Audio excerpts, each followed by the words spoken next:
The reason why most people don't reach their full potential, it's not because we are not capable, but it's because most of us overthink a lot. Most of us spend our time living in our head to create the perfect plan, waiting for the perfect timing, and waiting for the best version of ourselves. And honestly, there's nothing wrong with wanting to look good or perform well.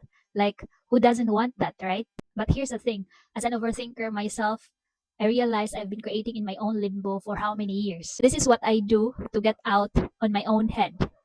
It's to take anomaly challenge. I intentionally do things that are outside my normal routine. For example, I'm brushing my teeth using my left hand because over the years I've been a right-handed. Or sometimes pag may pinupuntahan akong lugar, I will just take another route going to that specific location. Or I do random things that are slightly uncomfortable or unfamiliar. Like nung pandemic, I put up my own business.